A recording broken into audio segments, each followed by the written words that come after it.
tem o objetivo de trazer uma mensagem, uma palavra voltada, né, à ceia do Senhor, algo relacionado a esse momento. Porém, esta semana, eu até pedi para os irmãos, essa semana, para que eu pudesse estar alguns dias, né, ali descansando, e estou retornando para o trabalho hoje. Eu estive orando a Deus, a hora em que os irmãos estavam aqui na igreja orando, eu também dobrava o joelho em casa e falei para o Fernando que era igual Cornélio, né? Cornélio, enquanto eles oravam lá na sinagoga, ele não podia ir porque não era um prosélito convertido, passado pela circuncisão, então ele não podia entrar, né? Ele orava no mesmo horário lá. E o Senhor me deu uma palavra que Deus me deu. Ela tem relação, irmãos, não hoje com a ceia, queria que os irmãos entendessem, mas como é o nosso primeiro culto do ano, eu gostaria hoje de falar a respeito de colocar o nosso ano em ordem. Esse ano que está iniciando, bem parecido com o que o presbítero Fernando já falou nesta noite. Então eu queria que você que está aqui nesta noite, membro desta igreja, os irmãos que estão visitando, eu como pastor tenho essa responsabilidade de ser um orientador. Uma das características do pastor é orientar, direcionar a vida das suas ovelhas. E o ano está começando. E eu gostaria então que você nesta noite meditasse nessa palavra juntamente comigo, palavra bem didática, e você pensasse no que você tem pela frente. Nós não temos domínio do amanhã. A Bíblia chega a dizer que isso é até pecado se falarmos que vamos fazer alguma coisa e não incluirmos Deus em nosso dia de amanhã. Tiago diz que nós temos que dizer se o Senhor quiser. Então nós não elaboramos nada sem que Deus não esteja presente no plano da nossa vida. Mas eu gostaria então nesta noite, no livro de Gênesis, no capítulo de número 1, eu estava orando a Deus e falando com Deus a respeito disso. Até conversei com a minha esposa, falei, é Santa Ceia. Acredito que alguns irmãos que têm, né, essa sensibilidade desse momento, né, que são momentos como o missionário falou quando foi cantar aqui. Na ceia nós pensamos no que passou, olhamos para o futuro, que Jesus ele vem para a nossa vida agora. A gente entende que esse é o momento, né, trazer a memória. Mas eu gostaria nesta noite, irmãos, em nome de Jesus, de que os irmãos que estão aqui, nós estamos iniciando esse ano, você levasse essa palavra a sério, para aquilo que Deus ele tem para a sua vida. Então eu vou ler aqui apenas 2 versículos, mas eu gostaria de ler todo o capítulo, devido ao tempo. Nós vamos ler os 2 versículos, se você puder, você fique com a Bíblia aberta. Diz assim: e no princípio criou Deus os céus e a terra era sem forma e vazia, e havia trevas sobre a face do abismo, e o Espírito de Deus se movia sobre a face das águas. Amém? Pode se assentar em nome do Senhor Jesus Cristo. Como eu disse para os irmãos, eu estava orando, irmãos, falando com Deus a respeito desse ano que nós estamos iniciando. E essa palavra, ela falou ao meu coração, primeiramente de forma pessoal, a importância que ela teve para mim, e então estendendo para os irmãos. Eu acredito que todos os irmãos que estão aqui, eu acredito que isso é algo natural. Todo final de ano nós fazemos um levantamento da nossa vida, né? As empresas, firmas, né, entram em recesso e ali para fazer planejamento, fazer preventiva, né, nas máquinas para o ano que vai iniciar. Pelo menos naquele trabalho é assim. Eu acredito que isso é natural de todos nós, e isso é muito importante, como já foi dito pelo presbítero Fernando. Nós não podemos viver de uma maneira em que a gente deixa a vida levando a gente e as coisas vão se encaminhando, né, dessa maneira. Não, eu acredito que principalmente nós que temos a mente de Cristo, que somos crentes, nós precisamos levar o tempo muito a sério. E eu acredito que os irmãos entendem que não existe, irmão, produtividade e crescimento sem organização. Então é muito importante, se você quer ter uma vida produtiva, chegar no final de ano e ter uma bela colheita, é importante que você entenda que nós estamos colhendo hoje o que plantamos ontem, e o nosso amanhã está relacionado com as nossas decisões no dia de hoje. Então isso é muito importante. Quando você entende que você verdadeiramente nesse momento não é fruto do meio, mas está relacionado com a sua própria escolha, com a sua própria semeadura, isso é muito importante. Quando você tem um ano dentro do nosso calendário, 12 meses para frente, para o ano de 2023. Então é importante que a gente entenda que algumas coisas precisam ser organizadas na nossa vida. E toda pessoa de sucesso, eu gosto muito de ler biografia não apenas, às vezes, de pessoas dentro do nosso contexto, mas de pessoas de sucesso, pessoas que tiveram êxito em sua vida profissional, atletas. Eu acho muito importante isso, e a gente pode aprender muito. E todas as pessoas que são consideradas pessoas de sucesso na empresa, no seu meio de trabalho, são pessoas organizadas. Então, se nós quisermos ter um ano aqui de crescimento, de realização, de vitória, nós precisamos organizar algumas coisas. Algumas coisas precisam ser organizadas. Então você que está iniciando o ano, você tem um presente de Deus nas suas mãos nesta noite, que é o ano que está iniciando. Se porventura você olhou para o passado, e no ano de 2022, algumas coisas que você tem controle, existem coisas que nós não temos controle, mas existem coisas que são verdadeiramente a colheita daquilo que nós semeamos. Se nesse ano que está entrando, você deseja que algo venha a ser produtivo, um ano de vitória, você precisa entender a importância de organizar as coisas. E quando nós olhamos para a Bíblia, não são simplesmente pessoas lá fora, consideradas de sucesso, que são pessoas organizadas, mas dentro da Bíblia, nós temos vários versículos aqui, inúmeras passagens que relatam a importância da ordem. Ou seja, Deus dentro da Bíblia sempre exigiu que o seu povo fosse organizado, andasse de uma maneira ordeira. Então observe, 1 Coríntios capítulo de número 14, um versículo bastante conhecido, versículo de número 33, 1 Coríntios capítulo de número 14, versículo de número 33, diz assim: pois Deus não é Deus de desordem. Olha só, Deus não é Deus de desordem. No versículo de número 40, do capítulo de número 14, esses versículos estão inseridos, irmão, dentro de um problema que está estabelecido dentro da igreja, relacionado aos dons espirituais e o culto, porque havia pessoas que estavam se manifestando dentro do culto de maneira em que eles perdiam o sentido. Então eles acabavam fazendo uma desordem, aquilo que nós, que Paulo ele vai dizer dentro da Bíblia, que o espírito do profeta ele é sujeito ao profeta, dentro da manifestação do Espírito Santo, diferentemente de uma pessoa possuída pelo demônio. Quando uma pessoa ela é possuída pelo demônio, ela não se lembra do que ela fez.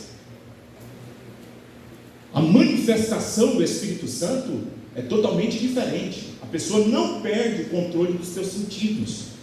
Então é por isso que Paulo ele vai dizer, porque havia alguns que estavam se manifestando dentro da igreja e chegava a chamar Jesus aí de nomes terrível, blasfemando contra o nome do Senhor, e dizia que aquilo era da parte do Espírito Santo. E aí Paulo diz que Deus não era um Deus de confusão, mas era um Deus de ordem. Deus não estava presente naquilo que estava acontecendo naquela igreja, que eles precisavam entender essa verdade. E quando nós lemos o versículo de número 40, do capítulo de número 14, ele diz assim, mas tudo deve ser feito com decência e com ordem. Então Paulo vem orientando a igreja que diante dessa falta de conhecimento, estava virando verdadeiramente uma bagunça na igreja, porque relacionado a esse carisma, manifestação dos dons espirituais, tinha alguns que estavam bagunçando no meio da igreja e atribuindo isso ao Espírito Santo. E Paulo diz, de forma alguma, o espírito do profeta é sujeito ao profeta, Você não é possuído e lançado no fogo como o demônio faz com as pessoas, mas você tem o controle, você tem esse domínio, porque Deus, ele não é Deus de desordem. Então isso é muito importante. Então aqui nós vamos ver que Paulo, ele diz que Deus não trabalha desordenadamente, porque Deus é um Deus de ordem. Isso se torna um princípio dentro da Bíblia. Ou seja, Deus não causa a desordem, e Deus também não se agrada da desordem, de coisas desordenadas, desorganizadas. Então, biblicamente falando, nós vamos ver aqui que é claro, é enfático dentro da Bíblia isso, que é necessário que aonde Deus ele trabalha, isso seja algo com ordem, com decência. O profeta Elias parece que entende isso, irmão. Os irmãos se lembram no capítulo de número 18, versículo de número 30, quando ele está diante dos profetas de Baal e de Aserá. A primeira coisa que ele vai fazer antes de orar e pedir para que Deus enviasse fogo, os irmãos sabem que a Bíblia vai dizer que o que ele faz? Ele repara o altar, ele coloca o que estava desordenado em ordem. Isso é um princípio. Ele sabe que a relação dele com Deus, ou daquele povo, estava representada ali de maneira explícita, porque o altar estava quebrado. Não tinha como haver uma manifestação de um Deus de ordem aonde havia a desordem. Então no versículo de número 30, a Bíblia diz que ele vai e repara o altar. Eu acho interessante isso, porque quando você lê, por exemplo, eu gosto muito, os irmãos alguns já até estudaram comigo o tabernáculo é algo fantástico, porque tudo que Deus fala, Deus sempre usa essa expressão: coloca a oferta em ordem, coloca os utensílios em ordem, a roupa do sacerdote em ordem. Tinha uma ordem e deveria ser obedecida a essa ordem, não poderia ser quebrado. Tudo dentro do santuário de Deus era feita com ordem, e essa ordem ela não era simplesmente uma vontade humana, era uma ordem divina. No Novo Testamento é interessante isso, porque quando Jesus ele vai fazer a multiplicação dos pães, no capítulo de número 6, a primeira coisa que Jesus vai fazer, então você imagina que alguns dizem que aqui só contou homens, né? Imagina 5.000 homens, 6.000 homens, fora mulheres e criança. Então você imagina criança andando para lá, para cá. Quando Jesus pede para que alimente as pessoas, aí vem a notícia, chega até Jesus, diz: olha, nós não temos com que alimentar toda essa multidão, o povo é muito grande. E aí nós vamos ver no versículo de número 39, o versículo começa que Deus, ou Jesus aqui, ele ordenou. Olha só, a primeira coisa, antes de fazer um milagre, ele ordena. E qual que é a palavra de ordem que Jesus ele dá no versículo de número 39? Ele diz assim, e ordenou-lhes que fizesse assentar a todos em grupo sobre a erva verde. Antes do milagre acontecer, Jesus dá uma orientação aos discípulos: coloca todo mundo sentado, em grupo, separa, crianças sentado, não podia ficar perambulando, não podia agora ficar andando para lá e para cá, um fala uma coisa, outro fala outra. Não, Jesus dá uma ordem: antes do milagre acontecer, vocês precisam colocar as pessoas em ordem. Organização, organize. E os discípulos fazem isso, versículo de número 40. E assentaram-se, olha só, repartido de 100 em 100, de 50 em 50. Depois que ele fez isso, eu imaginando o texto, olha o Jesus observando, deixa eu ver como que eles estão. Olhou, agora sim, está todo mundo sentado, está todo mundo organizado, ordeia as coisas. Ele pega o pão E aí ele faz o que o pastor Miguel fez. Ele dá graça, ele agradece ao Pai. E aí o milagre vem. Então observe que aqui está uma realidade. Se nós quisermos ter um ano abençoado, se nós quisermos ter uma vida espiritual abençoada, algumas coisas precisam estar em ordem. Por quê? Porque é princípio bíblico. Deus não trabalha onde há o que, irmãos? Desordem. Deus não trabalha onde há desorganização. E aí eu fiquei pensando no que Deus estava me falando e pedindo: Deus, me dá uma orientação na palavra. E esse capítulo de número 1, ele veio. Então, olhando para essa realidade, eu quero falar sobre isso nesta noite, como colocar as coisas em ordem.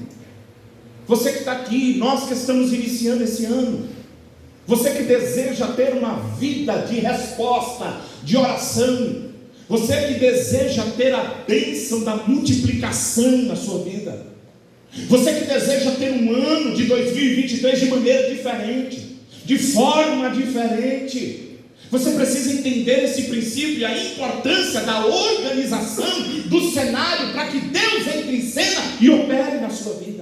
Aleluia. E faça coisa grande. Então observe que ninguém melhor que Deus para nos ensinar a colocar as coisas em ordem. Por quê? Eu li o Gênesis, capítulo de número 1, no versículo de número 2, diz assim, ó: e a terra estava, ou era, sem forma e vazia. Essa expressão dentro do texto aqui, né? Sem forma e vazia, é teruvá borru.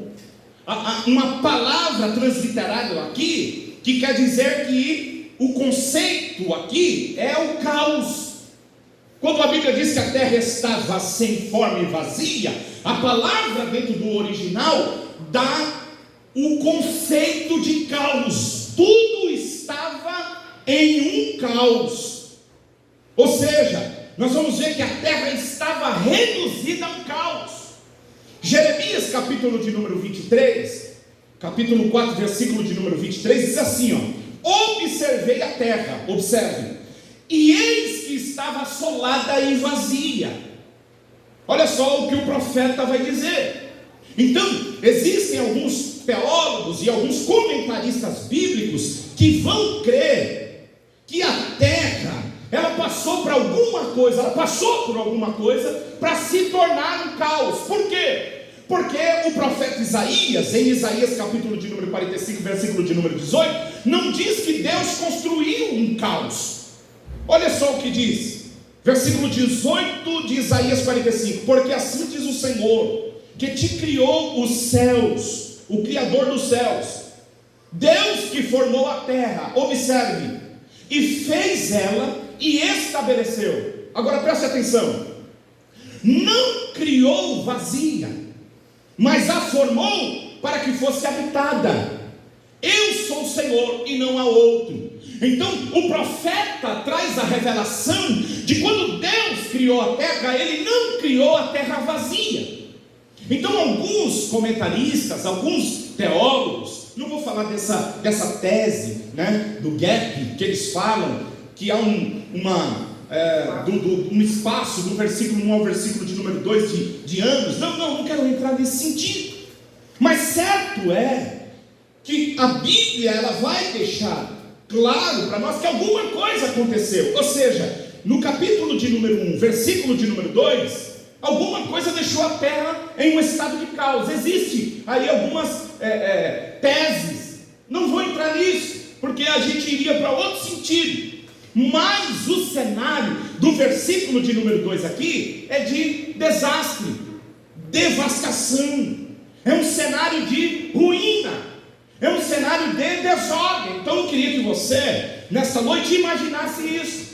Imagine o caos, imagine as coisas fora do lugar. Não sabemos e não estamos fazendo afirmações teológicas aqui, mas certo é que o que o texto está dizendo é que está em um caos, está tudo desorganizado, está tudo fora do lugar. E aí, o que nós vamos ver no capítulo 1 é Deus colocando em desordem.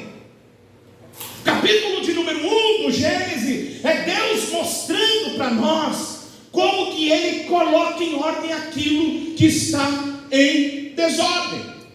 Então esse é o meu objetivo aqui, nesta noite, em 3 pontos apenas, rapidamente, para você que está iniciando o ano e deseja ter uma vida de bênção, um ano diferente.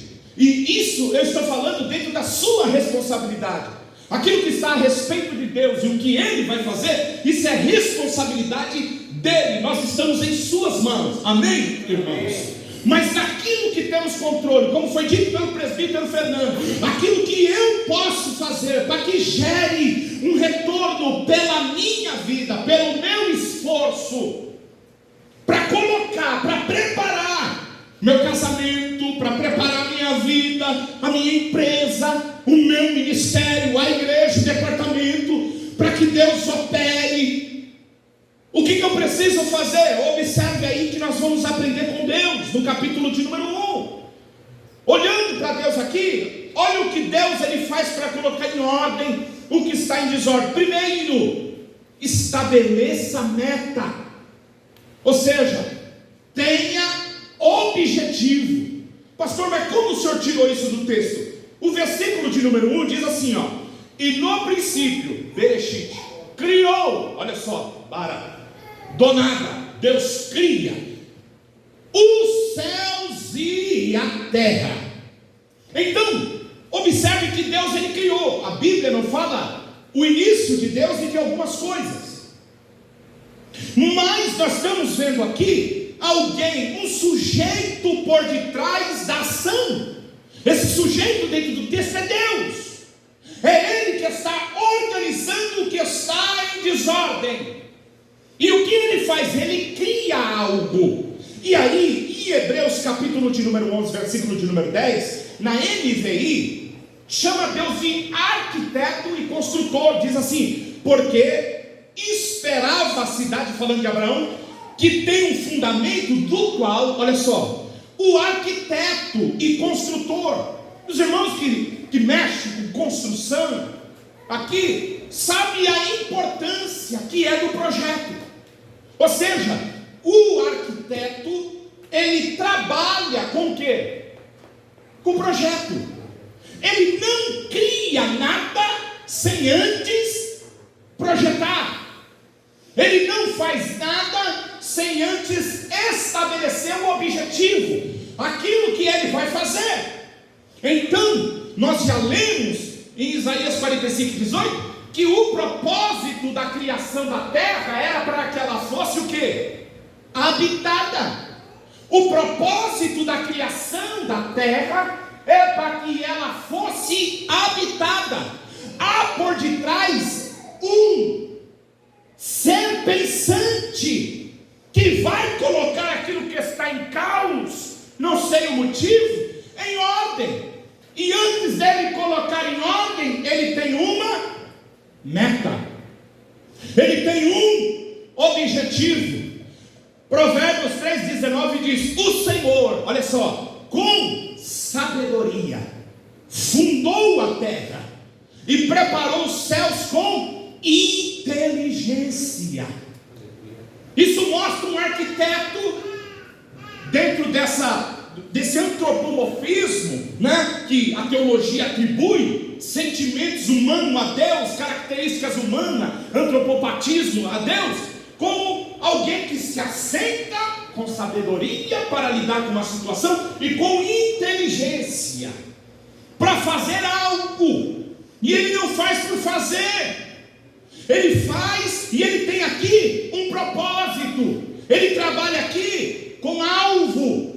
Você que está aqui nessa noite está iniciando o ano, irmão. A sua meta nesta noite é ter meta, é ter objetivo. Se você quer colocar as coisas em ordem, como já foi dito aqui nesta noite, você não pode ser um barco no meio de um mar, de um oceano, que entra e vai sem objetivo, sem propósito. Deus vai colocar em ordem, mas antes de colocar em ordem, Ele tem objetivo. ele é inteligente, ele é sábio, ele sabe o que vai fazer, para que vai fazer. Então nós precisamos entender, irmão, que muitas das nossas frustrações em nossa vida está numa vida sem resultado. E a vida sem resultado está relacionado a uma vida sem objetivo, sem propósito. Porque como você vai colher alguma coisa, sendo que você não teve o objetivo de plantar aquilo que você desejava? Então, esse ano não aconteceu, mas espera aí, o que você fez por isso que você esperava acontecer? Você estabeleceu uma meta. Eu queria que o meu relacionamento conjugal melhorasse. Objetivo. Qual que é o objetivo? Melhorar o relacionamento. Olha a importância de ter um objetivo. Esse ano está começando. Espera aí. E eu vou estabelecer um objetivo. Eu vou estabelecer a meta. Por quê? Veja o porquê é importante a meta.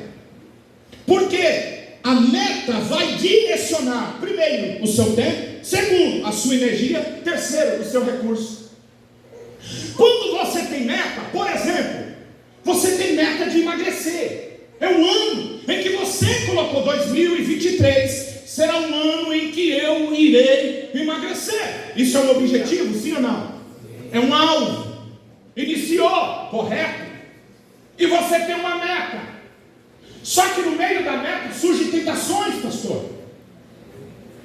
Olha a importância da meta. Porque aí, no meio da semana, do mês, vão surgir circunstâncias que vão levar você a não fazer aquilo.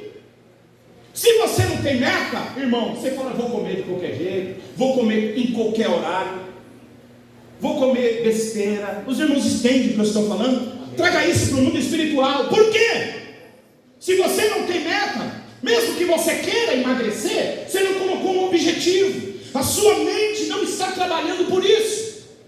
Então, querendo ou não, acabando aqui, irmão, você vai sair daqui, você vai comer uma pizza e vai tomar Coca-Cola. E é bom demais, irmão.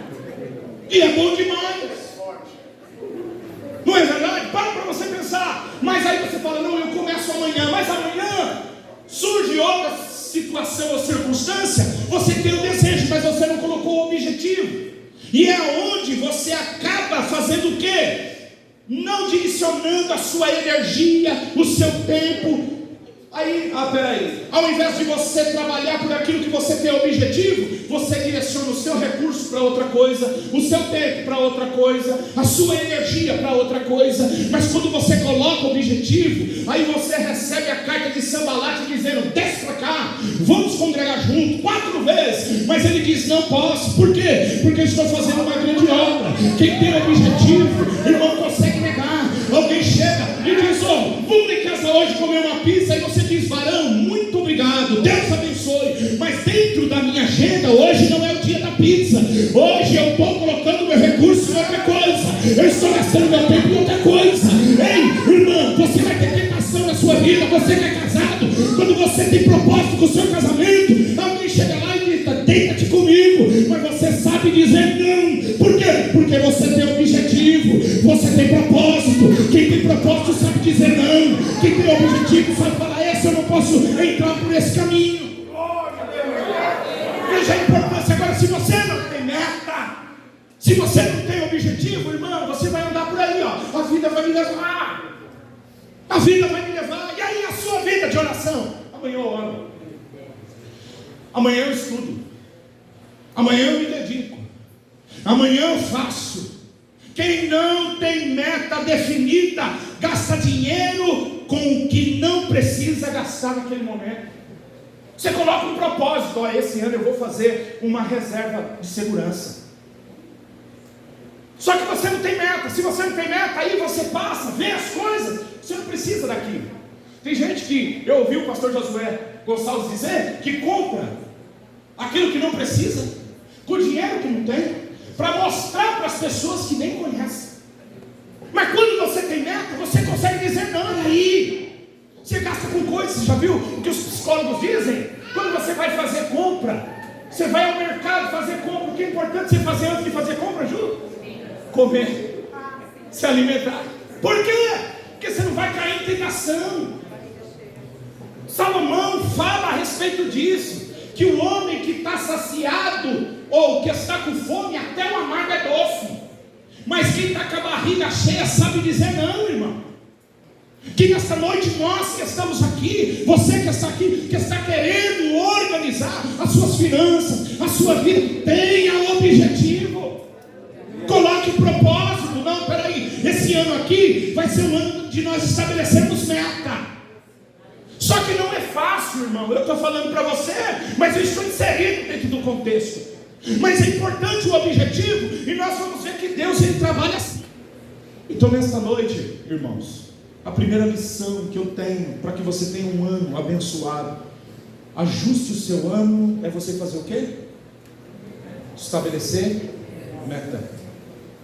Eu estava lendo um livro do ele não é pastor, desculpa, Roberto Chiniachi. O livro dele chama O Segredo dos Campeões.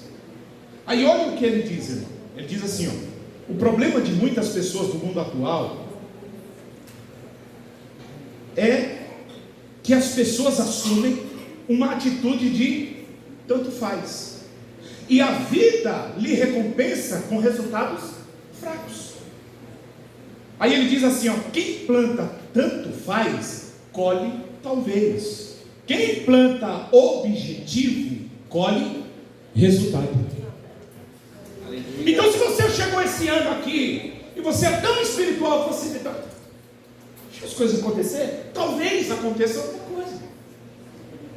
Aquilo que Deus Ele tem para fazer, Ele vai fazer, e nós não estamos limitando Ele a nossas ações. Os irmãos estão entendendo o que eu estou falando? Mas eu estou falando da nossa responsabilidade no nosso ano, naquilo que nós desejamos. Então plante objetivo, sai um pouco do videogame, no nome do Senhor Jesus, coloque objetivo, porque você vai colher resultado, em nome do Senhor Jesus. Sai um pouco das redes sociais, e vai para a palavra de Deus, se prepara, porque portas vão se abrir esse ano, só que só vai entrar por essas portas quem tiver qualificações e características as quais aquela porta exige. Não a crise de emprego, a crise de pessoas capazes do mercado. Que Deus levante pessoas aqui que estão preparadas para o que Deus tem para esse. Você recebe essa palavra em nome do Senhor Jesus. Mas nós que somos crentes, nós temos ainda o segundo objetivo, que nós não vivemos simplesmente as nossas metas. Por quê? Olha o que Paulo diz: já estou crucificado com Cristo. Olha só, né? Então, quando ele diz que já foi crucificado aqui, nós precisamos entender que nós não vivemos mais para nós mesmos. E aqui nós precisamos entender que estamos aqui mortos para viver a nossa vida, mas não podemos deixar de viver aquilo que Deus Ele tem para a nossa vida, irmão. E aí que está começando o ano, e não é simplesmente você pensar nas metas para a sua vida de 2023 simplesmente, mas aqui há um compromisso que nós precisamos nos comprometer com o que Deus Ele tem para a nossa vida, irmão. O que Deus tem para a tua vida? Glória a Deus, aleluia. Para o ano de 2023, que Deus já te direcionou.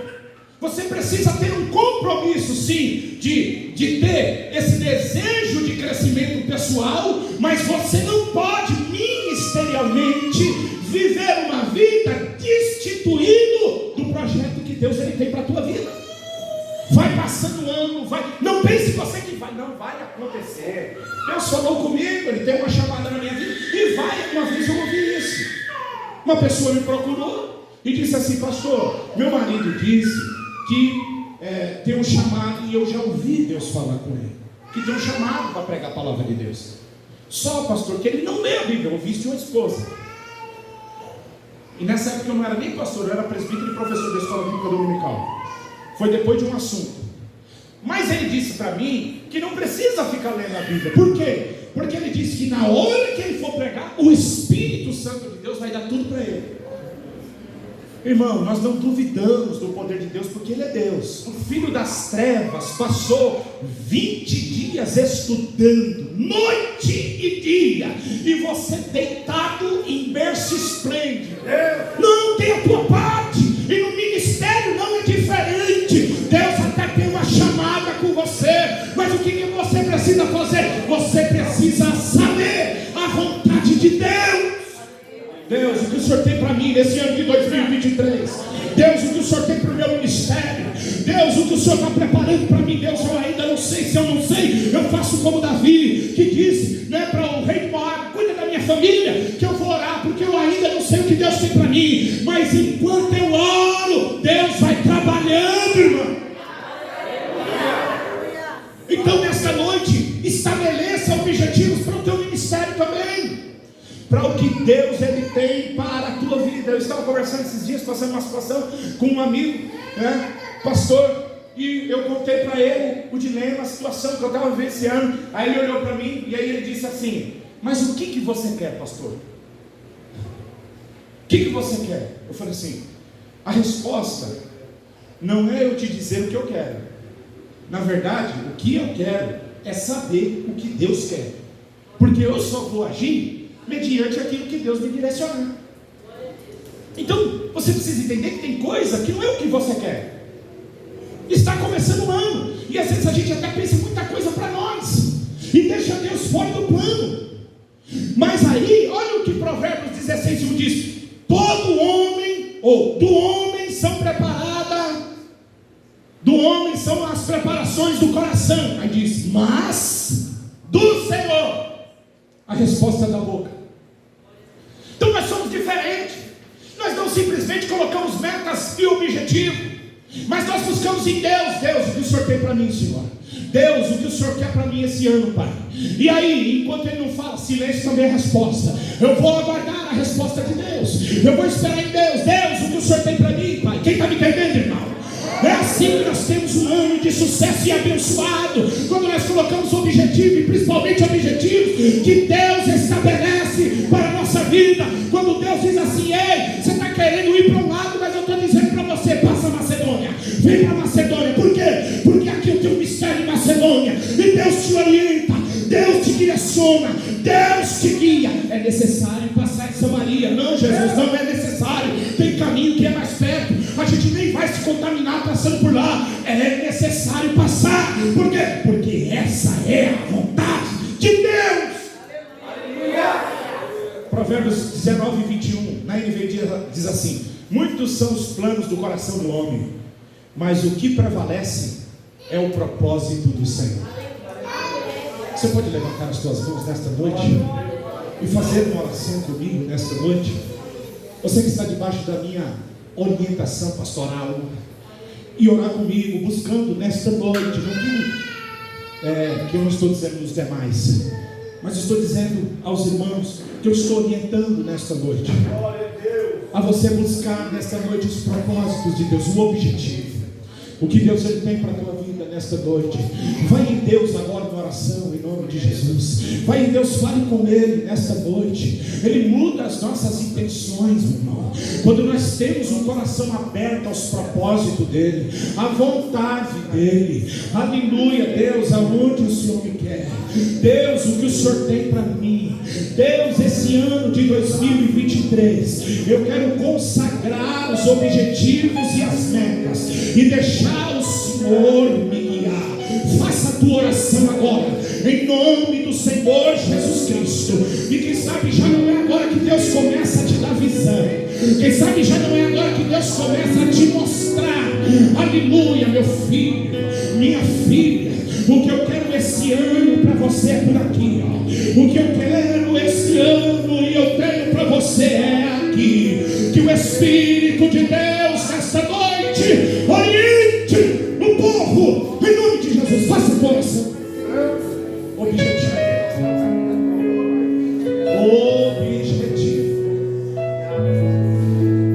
Oh, aleluia. Olha. Quem sabe não é agora, mas essa semana. Quem sabe é esse mês. que vale a pena. Quando nós entendemos o que Deus ele tem a meta, o objetivo. Ore!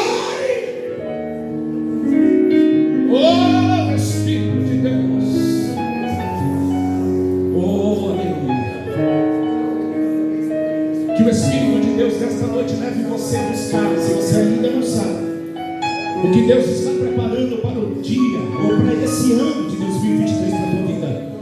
Que você entre em oração, buscando Deus, qual é a tua vontade.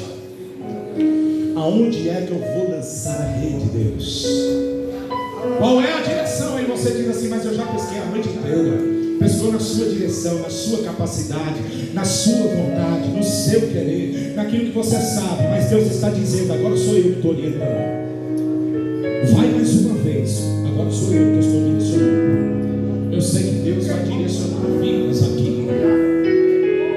E eu creio que o ano, aleluia, de 2023 vai ser diferente para pessoas aqui. Segundo ponto. Como colocar o ano em ordem? Primeiro, coloque metas, objetivos. Segundo, faça uma coisa de cada vez. Observe que em Gênesis, aqui nós vamos aprender com Deus. Ele é Deus, irmão. Esse era o único que poderia dizer assim, ó, exista tudo agora.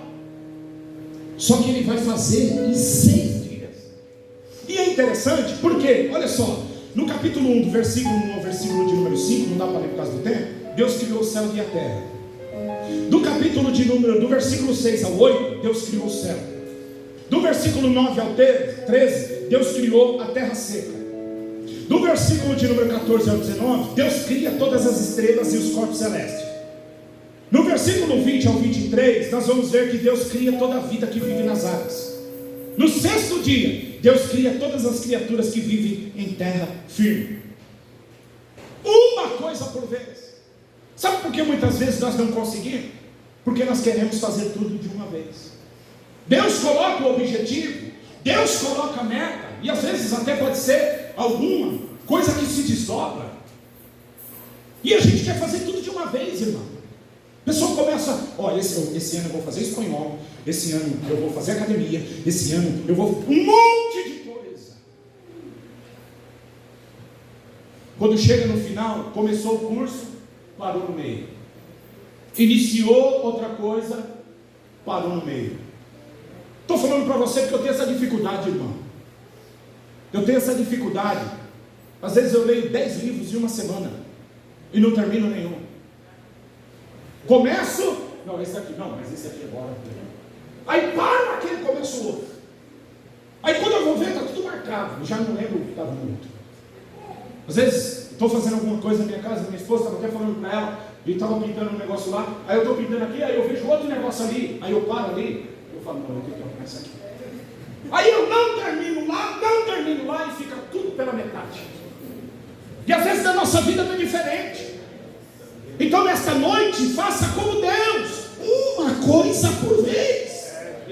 Que assim você vai ver. Não adianta. Veja, eu peguei algo interessante, uma frase de um autor desconhecido, que ele diz que quem quer fazer tudo, acaba não fazendo nada. E aí, a gente tem essa coisa de querer abraçar o mundo. Aí eu peguei uma palavra de um psicólogo que diz assim, ó, quando alguém quer abraçar o mundo, está querendo fazer tudo ao mesmo tempo, tentando todas as oportunidades, sem nenhum filtro, sem nenhum foco. Geralmente quem tenta abraçar o mundo, acaba ficando sem nenhuma opção, porque acabou não focando em nenhum direito. Quer fazer tudo e não faz nem o que era para fazer. Mas Deus nesta noite, no nome do Senhor Jesus, está dizendo para alguém aqui, ei, está correto, o objetivo, mas faça uma coisa de cada vez. Pastor, mas eu tenho muita coisa. Aí eu fui estudar um pouco, falei, Deus, eu preciso entender um pouco isso aqui, me direciona. E aí, estudando, lendo algumas coisas, eu aprendi como fazer as coisas, ou para definir. Você tem muitas coisas para fazer, mas como definir aquilo que você precisa fazer? E aí eu aprendi 3 coisas. Observe como ele separa. Primeiro, coisas importantes. O que são coisas importantes? Coisas importantes é tudo aquilo que te ajuda a conquistar o objetivo que você tem. Só que isso é sem um prazo exato, claro. Então, olha, eu quero ir para os Estados Unidos, é um objetivo. E isso para mim é importante, porque eu quero ir lá estudar o inglês de lá. Eles dizem que é diferente do que a gente aprende aqui. É um objetivo. Só que é importante para mim isso. Isso, apenas um exemplo. Isso pode ser em outra área para você. Alguma coisa que é importante para você. É importante, mas isso não tem prazo. Aí eles explicam a segunda maneira, então. As coisas que são não urgentes. O que são as coisas que não são urgentes? Precisam ser feitas, mas não são urgentes. Tem tempo para fazer. Então você define, peraí, isso é importante para mim. Estamos nos ajustando, irmãos. Viu? Amém, irmãos? Amém. Peraí, isso aqui é importante, mas isso aqui não tem um prazo determinado. Isso daqui não é urgente. Eu preciso fazer, mas eu tenho um tempo para fazer. Mas existem coisas que são coisas urgentes. Quando você vai começar uma coisa de cada vez, por onde você tem que começar? Urgente. Tem coisas que são urgentes, e urgente é tudo aquilo que gera punição, caso você não faça, você não resolva. Às vezes é a tua saúde. Pessoas, começou era bem pequenininho, era só apertei um carocinho, posso deixar para amanhã? Pode deixar para amanhã? Não, é homem, né? E na hora de lavar as genitálias, passei a mão e vi alguma coisa ali, mas sou muito homem, e homem que é homem não vai nesses lugares. É assim, irmão? Não. Eu posso deixar isso para depois eu resolvo isso. Só que isso é coisa o quê? Urgente. Muitos câncer, eu ouvi alguns médicos dizer que até tem cura, se for o quê? Pego no início, a hora foi constatado, olha, não se tornou metástase, não deixou. Tem coisa na sua vida, no seu casamento, que você não pode ficar deixando para amanhã. Por quê? Porque é coisa urgente, aí você deixa para amanhã. Só que isso traz punição, isso traz consequência. Então tem coisas que é urgente, mas se eu tenho foco, não, peraí, eu vou guardar aqui os meus desejos e vou fazer as necessidades, as coisas que são urgentes. Deus nesta noite está dizendo para você: olhe para aquilo que é urgente, resolva o que é urgente. E a viagem para Paris, isso aí pode esperar.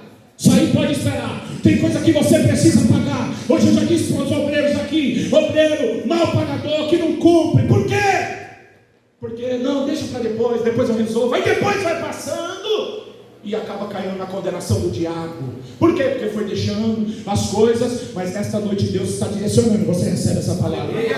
Foque na urgência. Olha para o irmão que está ao seu lado, por favor, diga para ele: foque na urgência. Se é na saúde, irmão, é na saúde, corre atrás, vai no médico, não deixa para amanhã. Tem coisa que pode ser resolvido, não. Aí a pessoa vai levando com a barriga. Não, depois eu vejo isso, depois eu vejo isso. Mas nesta noite Deus está nos direcionando, amados, em nome de Jesus. Pare para pensar o que é urgente. Às vezes tem uma dívida que é urgente, às vezes tem alguma coisa que é urgente. Haja pelo urgente. Aquilo que é urgente, se eu não fizer, vai dar problema. Se eu não agir, a casa vai cair. Se eu não fizer, vai dar errado. Se eu não pagar essa conta, eu perco a casa e perde mesmo. Se eu não fizer isso, vai se embaraçar e acaba se embaraçando mesmo. Então foque nisso. Focando nisso, Deus está te dando sabedoria nesta noite.